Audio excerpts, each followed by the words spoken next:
Pour ne rien rater de nos programmes, n'oubliez pas de vous abonner à nos deux chaînes YouTube, le Média TV et le Média 24/7, et d'activer la cloche. Depuis quelques jours, certains médias parlent d'un livre, Les complices du mal. Ce livre, enquête du journaliste Omar Youssef Souleymane, veut démontrer la complaisance entre le parti La France Insoumise et l'islam radical. Parmi les différents exemples cités, l'auteur met en avant le nom d'Ismaël El Hajri, collaborateur parlementaire du député LFI Louis Boyard. Il est présenté comme un islamiste infiltré au sein de La France Insoumise. Des accusations qu'il rejette fermement, parlant d'une campagne médiatique raciste et islamophobe. Dans un long post publié sur Instagram, Ismaël El Hajri dénonce des fantasmes islamophobes portés par des médias du groupe Bolloré et plus largement une volonté de disqualifier les Français musulmans engagés en politique. Il revient sur plusieurs attaques.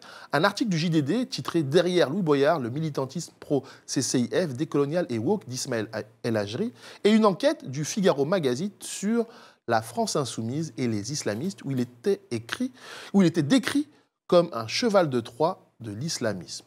Aujourd'hui, il veut répondre à ces accusations, rétablir sa vérité et poser une question plus large. Que dit cette affaire du traitement médiatique des musulmans en France? C'est parti pour l'entretien.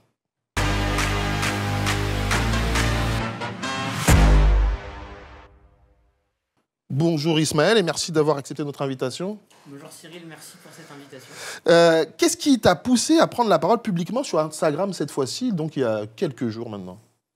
L'injustice totale, complète. Je précise que ce n'est pas la première fois que je prends la parole sur Instagram. Tout ça remonte à il y a à peu près un an, en septembre 2024, l'année dernière, où je suis cité pour la première fois dans un portrait qui est consacré sur ma personne dans le JDD. On peut questionner la démarche, je suis collaborateur, je ne suis pas une personnalité publique et j'ai droit à un portrait dans le JDD. Tout ça, ça se base sur un thread Twitter qui a été rédigé par les Corsaires. Alors les Corsaires, c'est un peu intéressant. Je me suis un peu documenté dessus. Ouais. Et c'est Street Press qui révèle la proximité entre les Corsaires et Progressive Media, agence de communication détenue par Vincent Bolloré. Cet article du JDD, qui tire mon portrait, il est signé par Alexis Bergeron. Là, pareil, c'est aussi très intéressant. Ce fameux Alexis Bergeron, il est qualifié de journaliste fantôme par Mediapart, qui révèle notamment que ses premiers articles datent du rachat par Bolloré du journal JDD. Et comment, justement, tu as vécu ces différentes accusations répétées dans plusieurs médias? Tu as dit le JDD, là, il y a ce livre qui sort, mais il y a aussi le Figaro Magazine. Comment, toi, tu vis ces accusations répétées? De l'incompréhension, parce que toutes les allégations qui sont proférées à mon encontre ne sont basées sur rien du tout, aucun fait. Mais pourtant, elle retrouve un écho médiatique qui est extrêmement large. Mon nom est sali dans la presse et la question que je me pose, c'est pourquoi? Les journalistes, quand ils parlent de moi, ils me demandent ni mon avis, je ne suis jamais contacté et je me rends compte que mon nom, il fait surtout usage, il est surtout utilisé pour valider une stratégie d'extrême droite qui est simple. C'est de raconter que la France Insoumise, leurs députés, sont gangrénés par une présence de personnes issues de l'immigration, de confession musulmane. Ils disent des islamistes et qu'aujourd'hui, ces personnes, les musulmans, ont infiltré les plus hautes sphères du pouvoir. C'est la théorie du grand remplacement. Effectivement. Justement, est-ce que tu peux répondre aux différentes accusations qu'on te prête dans ces articles? On dit que tu as un passé militant lié au CCIF ou à Baraka City. C'est quoi la réalité finalement de tes liens avec ces différentes organisations? J'ai un passé militant en tant que militant antiraciste. J'ai aussi un passé militant dans des organisations de jeunesse comme la jeunesse communiste. Concernant le CCIF et Baraka City, toutes ces allégations s'appuient sur une seule et unique chose. Ma signature dans une tribune en 2019 relative aux attentats de Christchurch. Souvenez-vous, cette soixantaine de musulmans qui avaient été assassinés froidement dans une mosquée. Leur tueur s'était d'ailleurs réclamé de la théorie du grand remplacement que je viens d'évoquer. À l'époque, on avait signé une tribune aux côtés de 4000 personnes, dont je crois même Mathieu Kassovitch. Exactement. Et c'est cette tribune qu'on a signée, qui disait une seule chose, attention à l'islamophobie, attention à la violence dans les médias et dans les discours politiques, parce que cette violence en mots se transforme en violence en actes. Parce que justement, on voit depuis plusieurs années des unes de différents magazines, que je fasse partie du groupe Bolloré ou pas d'ailleurs, des unes islamophobes, et tu dis que justement cette signature de cette tribune en 2019, donc la tribune que tu as signée contre la surenchère islamophobe après les attentats de Christchurch, c'est là où ça a débuté le ciblage, en tout cas le ciblage te concernant. C'est à partir de ce moment-là que finalement une partie de la fachosphère, comme on l'appelle, s'est mise à te cibler. Alors, plus exactement, c'est l'objet du ciblage qui me concerne, mais la fachosphère est sur mon dos, on va dire, depuis 1 an aujourd'hui. Depuis le fameux thread signé par les Corsaires, repris ensuite par le JDD, et ensuite Radio J, et ensuite Le Figaro Magazine, jusqu'à la matinale de France Inter. Moi, ce que je trouve assez fou dans ce que mon exemple raconte, c'est comment est-ce que des groupuscules d'extrême droite organisés sur les réseaux sociaux, et c'est documenté, arrivent aujourd'hui à infiltrer un agenda médiatique jusqu'à arriver sur la première matinale de France. Le tout sans même prendre le soin de prononcer correctement mon prénom et ma fonction. Effectivement, rappelons-le, le journaliste qui a écrit ce livre t'a appelé Elias au lieu d'Ismaël pendant son intervention, donc ça montre bien, même si ça peut arriver, le sérieux de son bouquin. Est-ce qu'aujourd'hui, en France, être musulman engagé politiquement à gauche, parler de décolonialisme, c'est forcément suspect pour une partie de la classe médiatique et politique? Je pense qu'on a rajouté beaucoup d'adjectifs. Le simple fait d'être musulman aujourd'hui, ou assimilé, c'est suffisant pour être lynché dans la presse, dans les discours médiatiques, dans les discours politiques. Et je pense que mon exemple, il décrit tout à fait cette situation. Justement, certains médias utilisent ces accusations pour viser indirectement, on l'a dit, la France insoumise.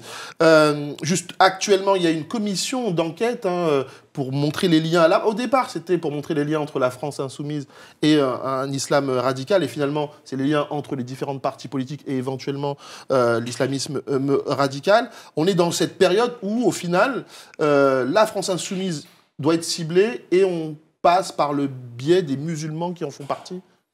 Je pense qu'il faut donner un peu de contexte là-dessus.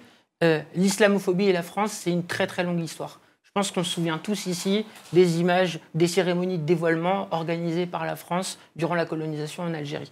Mais sur le sol métropolitain, cette histoire, moi j'en retiens 2 dates un peu de lancement. La première, c'est 1982. À l'époque, des ouvriers de Citroën déclenchent une grande grève pour des revendications syndicales on ne peut plus classiques.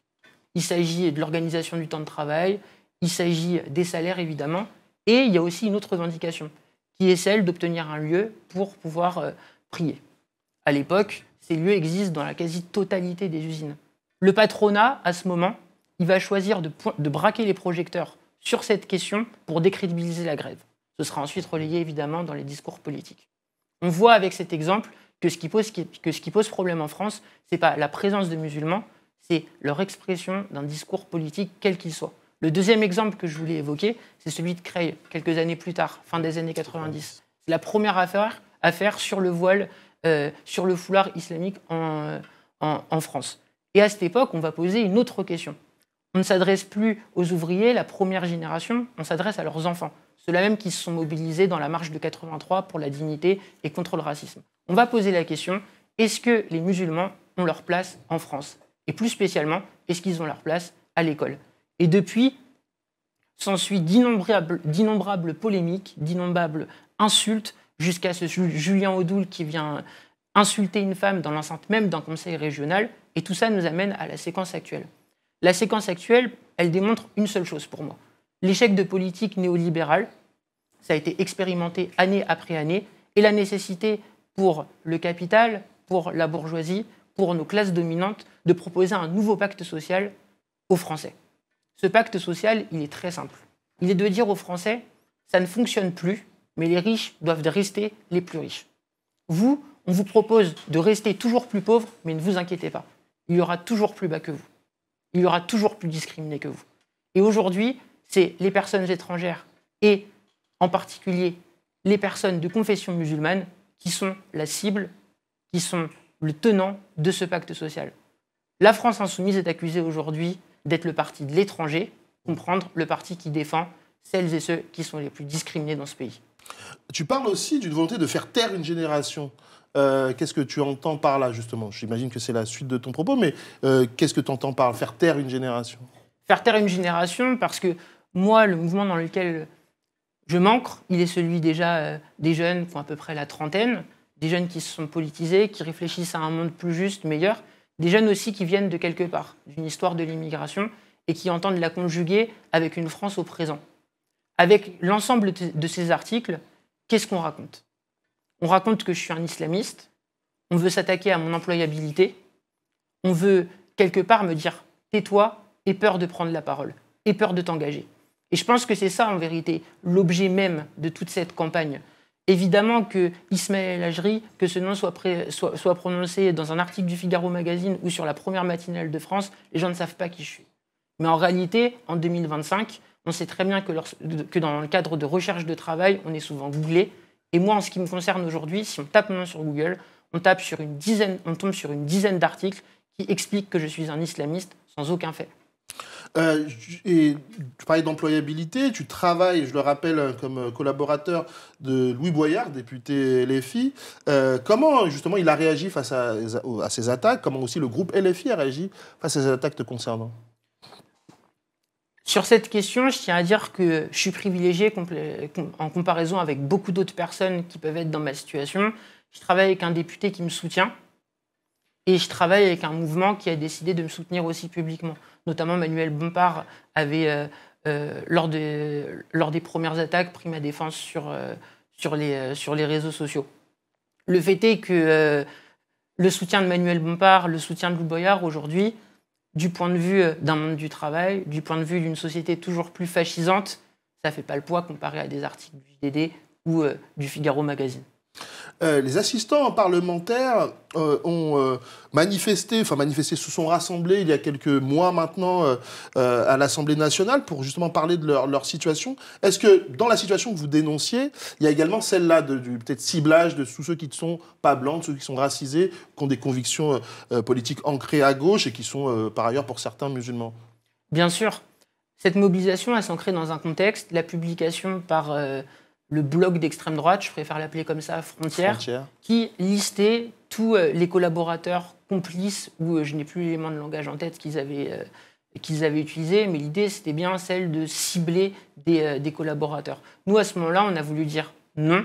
Nous, au ciblage pour une mise en danger personnelle, nous, au ciblage pour une mise en danger sur l'employabilité, nous, au ciblage de travailleurs.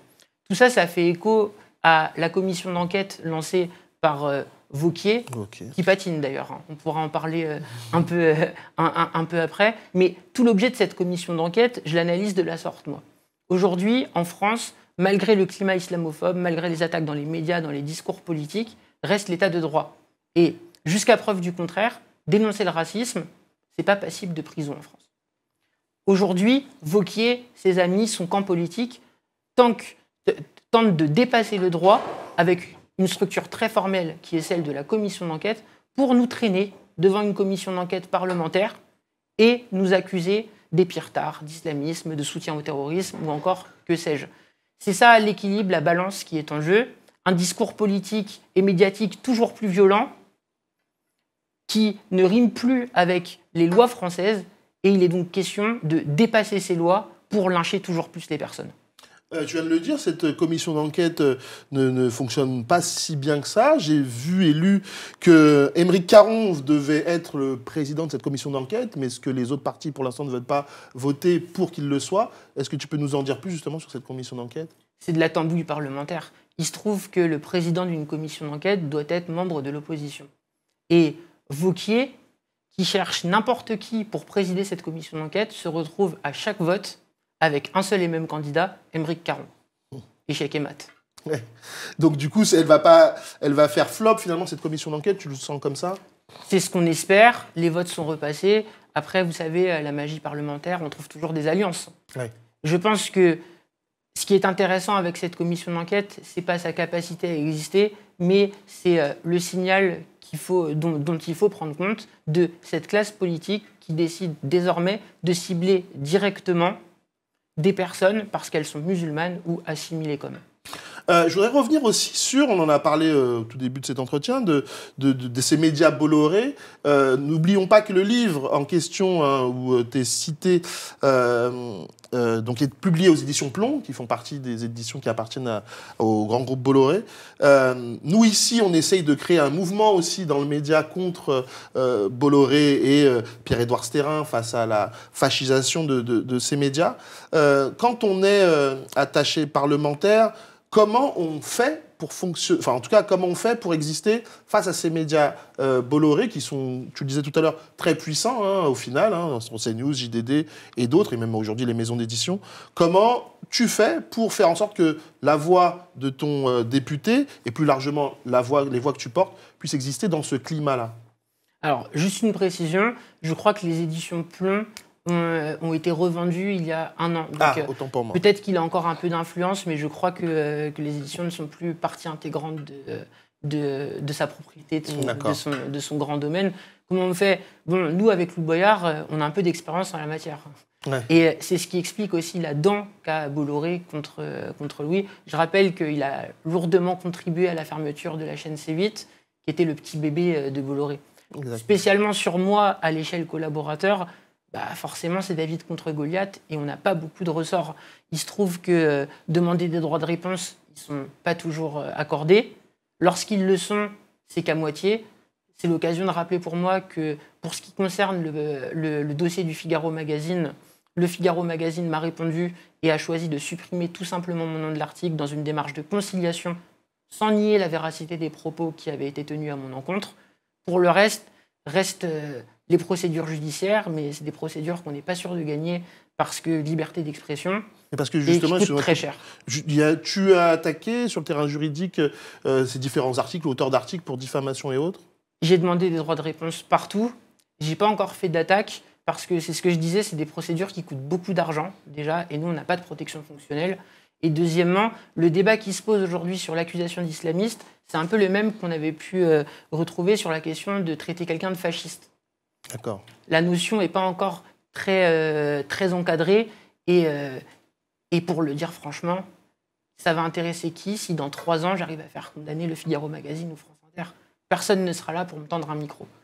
Pour la deuxième partie de la question, sur la question de Louis Boyard, déjà on essaie de rentrer en connexion avec les acteurs qui mènent ce combat, les médias engagés, les médias indépendants. Je pense aux médias, je pense à Street Press, je pense à tous les collectifs qui ont pris naissance ces dernières années. On tente aussi de soutenir toutes celles et ceux qui se soulèvent contre cet empire Bolloré, qui a évidemment la plupart de ses ramifications, de ses racines solides sur le continent africain. Je pense ici notamment aux Camerounais qui avaient entamé une procédure contre l'accaparement de leurs terres réalisées par Bolloré. Exact. Je pense aussi à un collectif qui s'est créé récemment et qui décide de porter plainte contre Bolloré sur la question de l'acquisition des ports. Effectivement, on a reçu notamment dans notre émission le Journal des luttes récemment, justement, un des membres de cette association qui est venu parler justement de cette poursuite judiciaire contre Vincent Bolloré. Un dernier mot, Ismaël. Qu'est-ce que tu pourrais dire aujourd'hui à un jeune français musulman qui souhaite aussi, ou qui est déjà engagé, qui souhaite s'engager sur le terrain politique, souhaite s'engager dans les combats de notre époque, et qui pourrait voir ce qui t'arrive et pourrait se dire finalement, est-ce que le jeu en vaut la chandelle si c'est pour après subir, alors que, comme tu l'as très bien expliqué, tu n'es pas forcément sur le devant de la scène et malgré tout, on peut te cibler. Qu'est-ce que tu pourrais dire à un jeune français, musulman ou autre d'ailleurs, qui voudrait s'engager et qui pourrait craindre de vivre ce que tu vis ces derniers temps? Je dirais ce qu'on m'a toujours répété, pour savoir où l'on va, il faut savoir d'où l'on vient.